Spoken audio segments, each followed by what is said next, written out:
आज अयोध्यासाठी 807 भाविक जो आहे ते आज रवाना होत आहे। मुख्यमंत्री तीर्थदर्शन योजना अंतर्गत समाज कल्याण विभागांच्या माध्यमातून या सगळे भाविक आज रवाना होत आहे।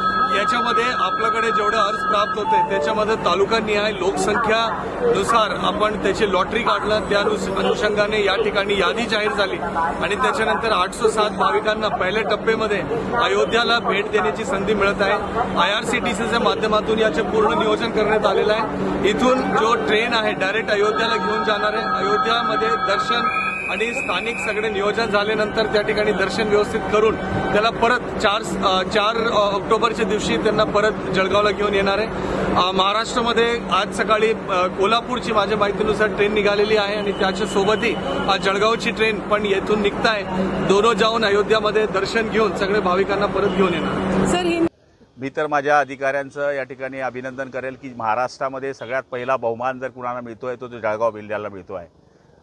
या ठिकाणी मुख्यमंत्र्यांच्या तीर्थदर्शनामध्ये जवळपास 800 लोक या ठिकाणी तीर्थदर्शनाला अयोध्येला जाणार आहे आणि मुख्यमंत्र्यांनी जो शब्द दिला होता की ज्याप्रमाणे मी लाडक्या बहिणींना मुख्यमंत्री लाडकी बहीण म्हणून योजना चालू केली, लाडक्या भावांना योजना चालू केली, तशा वृद्धांकरता सुद्धा तीर्थदर्शनाची योजना त्यांनी सुरू केलेली आहे। आणि उद्याच्या दिवशी माननीय मुख्यमंत्री महोदय आणि आम्ही स्वतः या ठिकाणी या रेल्वेचा याला झेंडा दाखवणार आहेत।